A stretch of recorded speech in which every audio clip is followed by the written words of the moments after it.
আসসালামু আলাইকুম, সবাই কেমন আছেন? আশা করি সবাই অনেক অনেক ভালো আছেন। আলহামদুলিল্লাহ আমি অনেক ভালো আছি। শেখসাদি একাডেমি সবাইকে স্বাগতম। অলরেডি আমরা সিএসএস এর দুইটা পার্ট শেষ করছি, ইনলাইন সিএসএস, ইন্টারনাল সিএসএস, কিন্তু আমরা এক্সটার্নাল সিএসএস, এটা খুবই ইম্পর্টেন্ট একটা পার্ট। যে এক্সটার্নাল সিএসএসটা আমরা প্রচুর ব্যবহার করব, ঠিক আছে? এটা আমাদের বেশি ব্যবহার করা লাগবে, এক্সটার্নাল সিএসএস। তো এক্সটার্নাল সিএসএসটা কীভাবে ব্যবহার করব এটা আমরা দেখব। পুরো ভিডিওটা দেখার জন্য অনুরোধ রইল। আশা করি পুরো প্লেলিস্টটা শেষ করতে পারলে আপনারা ভালো একটা লেভেলে চলে যাবেন সিএসএসের, ঠিক আছে? আশা করি বুঝতে পারছেন। তরুণ তাহলে শুরু করা যাক। আমরা চলে যাব হচ্ছে ওইখান থেকে আমাদের এই সিএসএস অল ফাইল নামে দুইটা পার্ট শেষ করছি। এখানে আমরা একটা Ctrl+Shift+N চাপে এবং সিএসএস পার্ট 3 এই ভিডিওটা দিলাম। ফার্স্টে আমরা এখানে যাই নেব হচ্ছিল index.html, আর এর সাথে আমরা এখন আর একটা পার্ট নেব, ঠিক আছে? index.html সাথে আমরা একটা কী নেব হচ্ছে style.css। কি নেব? style.css, এটা আমাদের লাগবে। ওকে, এখন আগে আমরা দুইটা লিখছিলাম কি, ইনলাইন সিএসএস আর ইন্টারনাল সিএসএস লিখছিলাম কিসের ভিতরে? আমরা লিখছিলাম এইটার ভিতরে, ইন্ডেক্সের ভিতরে, ঠিক আছে? এখন আমরা নতুন একটা লিখলাম style.css। এখন এইটা আমাদের কিভাবে কাজ করে আমরা এটাকে ওপেন করলাম, ওপেন উইথ ভিএস কোড। এখান থেকে আমরা এটা ওপেন করে নিলাম।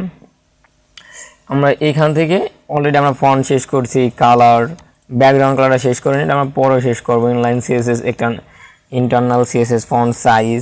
আজকে আমরা দেখবো এক্সটার্নাল সিএসএস। ওকে, যেটা আমাদের প্রচুর লাগবে, আমরা সবসময়ের জন্য ওইটাই ব্যবহার করবো। ওকে, আশা করি বুঝতে পারছেন। জাস্ট একটু ওয়েট করেন, আমরা এখনই স্টার্ট দেব।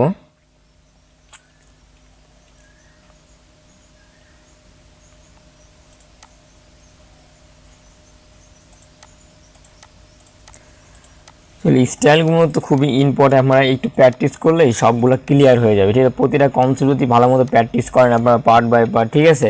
আশা করি আপনারা একটা সময় অনেক ভালো একটা লেভেলে চলে যাবেন। আর আমি এগুলো নিয়ে তো প্রজেক্ট দেখাবো, এই কাজগুলো দেখার পাশাপাশি প্রতিনিয়ত আমাদের প্রজেক্ট হবে, ঠিক আছে? আর হয়তো কয়েকটা পার্ট গেলে প্রায় ছোটোখাটো প্রজেক্ট আপনারা তৈরি করতে পারবেন, ঠিক আছে? কারণ কি, প্রজেক্ট না করলে আপনারা বুঝতে পারবেন না। খালি কাজ শিখলেই হবে না, আপনার প্রজেক্টও করতে হবে, ঠিক আছে? খালি কাজ শিখলে আপনি কিছুই পারবেন না ঠিকমতো কোন জিনিসটা কোথায় অ্যাপ্লাই করতে হবে, এই জন্য এই জিনিসটা আপনারা পারবেন না ঠিকমতো। এই জন্য আমি কিছু শেখানোর পরে একটা প্রজেক্ট আপনাদের করতে দেবো বা আমি করাবো, আপনারা করবেন, আসলে আপনাদের ধারণা হয়ে যাবে, ঠিক আছে? জিনিসটার উপরে অনেক কথা বললাম, তাহলে চলুন শুরু করি। এখান থেকে আমরা অলরেডি এখানে আমরা লিখে দিলাম x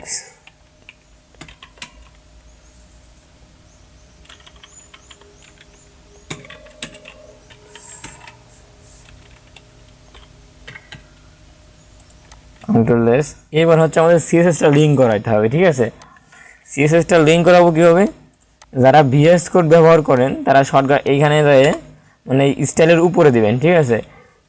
LINK লিঙ্ক লিখলে আপনারা দেখবেন যে এই যে নিচে সিএসএস দেখছেন লিঙ্ক লেখার সাথে এই জিনিসটা আছে, এটা ক্লিক করে দিবেন। অলরেডি আমরা কিনেছিলাম style.css, এই ফাইলটা কিন্তু আমাদের অলরেডি পাওয়া গেছে। আমরা সেভ দিলাম। এখানে আমরা Ctrl+O দিয়ে আমাদের এই style.css এই ফাইলটা আমরা ওপেন করে নিলাম। এই যে ওপেন, এই যে আমাদের দুইটা ফাইল আসলে যারা ভিএস কোড ব্যবহার করেন তারা দেখবেন যে এইখানে এই যে উপরে এইখানে দেখবেন দুইটাই আছে, ঠিক আছে?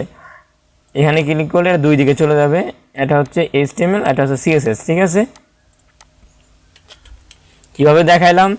এই যে এখানে যাবেন, যারা ভিএস কোড এখানে রাখবেন আগে সিএসএস এর উপর রাখে, এই যে এখানে গেলে দেখেন যেটা দুইটা খুব জানালার মধ্যে দুইটা খুব আছে এইখানে, এই যে আমাদের মাউস পয়েন্টারটা দেখেন রাইটের উপরে, এখান থেকে ক্লিক করলে এই যে দুইটা ভাগ হয়ে যাবে। আপনি HTML এ ক্লিক করেন, এখন এটা CSS। ওকে, এবার হচ্ছে আমরা এইখানে সাপোজ আমি একটা পি নিলাম, lorem5, Ctrl+S, অ্যান্ড আমি রিলোড দিলাম। ও রিলোড আমাদের দেওয়া আছে অলরেডি। আমি এখানে যাই, এই যে ওকে দিলাম। এই যে আমাদের একটা লাইন আসছে, এটা আমাদের আসছে। এখন এইটাকে আমাদের একটা কালার দেওয়া চাই, একটু খেয়াল করেন আমি কি করতেছি, ঠিক আছে? এটা কিন্তু অনেকেই ভুল করে এই জিনিসটা। ফার্স্টে আমরা ইন্টারনালে কীভাবে ধরছিলাম, যে পি ধরছিলাম, তাই না? এইখানে আমরা কি করব, যে সাপোজ আপনি সাপোজ এটা কিছু মনে করেন না, মজার চলে বলতেছে, আপনি একটা মারবেন, থাবর বা একটা ঘুষি মারবেন, তাহলে কলারটা অবশ্যই ধরবেন, কলার ধরে আপনার জুতটা ভালো হবে মারার জন্য। তাহলে কী হবে, তাকে মারতে চাইলে জুত করে মারতে হবে, তাই না, ঘুষিটা মানে ফার্স্টে কলার ধরবেন তারপরে মারবেন, তাই না।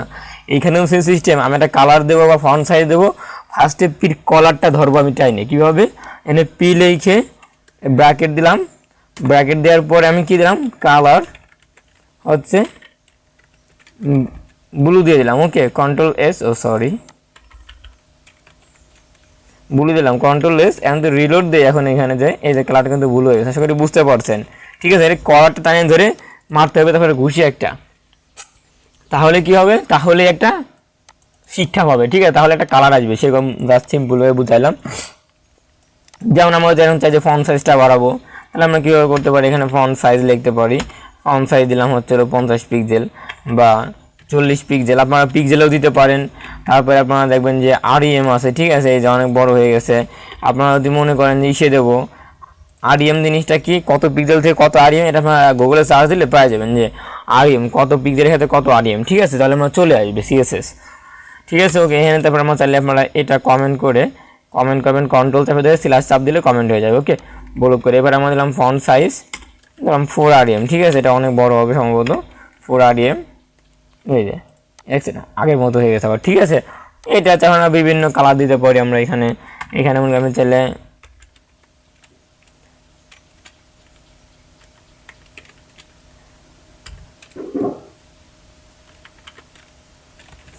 কালার হচ্ছে, আপনি চাইলে আর জিও দিতে পারেন যেইভাবে। ঠিক আছে, এইভাবে কন্ট্রোল এ দিলে আমরা এখানে রিলোড দিই, কিছু হবে না এখন। ঠিক আছে, এখন তো আমার 8GB কালারটা দেওয়া আছে, ফন্ট কালার।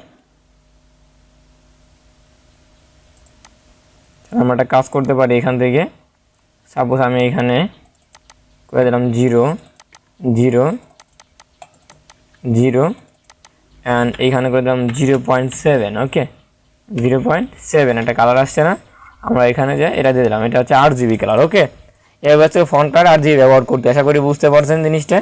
8GBটা হচ্ছে এভাবে ব্যবহার করার, কীভাবে ধরলাম আমি আবার দেখাই, আপনারা ধরাটা মিস্টেক করবেন, অনেকেই ঠিক মতো ধরতে পারবেন না। ওকে, এই জন্য আমি আরেকবার দেখাই কীভাবে ধরবেন। ফার্স্টে আমি সাপোজ এখানে একটা স্প্যান নিলাম, ওকে, স্প্যান লরেম বা আমি এখানে লিখে দিলাম সেখসাদি academy, okay, control S, and হচ্ছে রিলোড দেই, এই যে আসলো, তাই না। এটাকে যদি আমরা ধরবো আছে, তাহলে আমরা কী করবো, এখানে নিচে এসে আমরা স্প্যানে ধরবো, কলারটা ধরতে হবে, স্প্যানে ধরলাম, দেখেন আমি কেউ ধরে একটু ফলো করেন। ঠিক আছে, ফার্স্টে এই স্প্যান নামের ট্যাগটা আমি ধরলাম, এখানে ট্যাগ ধরার পর আমি যে সেকেন্ড ব্র্যাকেট এটা দিলাম, এরপর আমি কী দেবো, ফন্ট সাইজটা বাড়াবো, দিলাম ফন্ট সাইজ দিলাম 2 REM, okay, control S, and এখানে রিলোড দিলাম, এই যে অনেক বড়, এখানে তো একটা কালার দেওয়া চাই, তাহলে আমরা কী করবো, এখানে দিলাম হচ্ছে কালার কী দেবো, কালার হচ্ছে টমেটো। ঠিক আছে, টমেটো, কন্ট্রোল এস অ্যান্ড খালি আপনার মুখের ভাষাটা, সাপোজ আপনি বলবেন যে টমেটো সস, টমেটোটা জাস্ট লিখে দেবেন যে কালার টমেটো দেন, কালার টমেটো ফন্টে বা ফন্ট সাইজ এত। ঠিক আছে, জাস্ট আপনার মুখের ভাষাটা এখানে ইংলিশে প্রকাশ করতে হবে। ঠিক আছে, এইটাই হচ্ছে যে আপনি মনে মনে ভাবতেছেন যে ফন্ট সাইজটা বড় করা দরকার, আপনি লেখেন যে ফন্ট সাইজ বড়। ঠিক আছে, ফন্ট সাইজ বড়, সিম্পল, আপনারা জাস্ট এরকম মনে রাখবেন। একটা মনে আপনার মুখস্থ করা লাগবে না জিনিসটা। ঠিক আছে, জাস্ট প্র্যাকটিস করতে করতে আপনার এক সময় একটা মুখস্থ হয়ে যাবে। ওকে, আপনাদের এটা মুখস্থ করার কিচ্ছু নাই, ওকে, কেউ মুখস্থ করবে না, জাস্ট প্র্যাকটিস করে যান। ওকে, হ্যাঁ, ভালো থাকবেন। এরপর থেকে আমরা এক্সটার্নাল সিসিস দেখবো। ঠিক আছে, এই দুইটা ব্যবহার করবো না। ওকে, আশা করি বুঝতে পারছেন। সবাই ভালো থাকবেন, আল্লাহ হাফেজ। আর যারা নতুন এখনও সাবস্ক্রাইব করেন না, চ্যানেলটা সাবস্ক্রাইব করে রাখতে পারেন, যাতে পরবর্তী ভিডিও সবার সাথে সাথে পেয়ে যেতে পারেন। সবাই ভালো থাকবেন, আল্লাহ হাফেজ।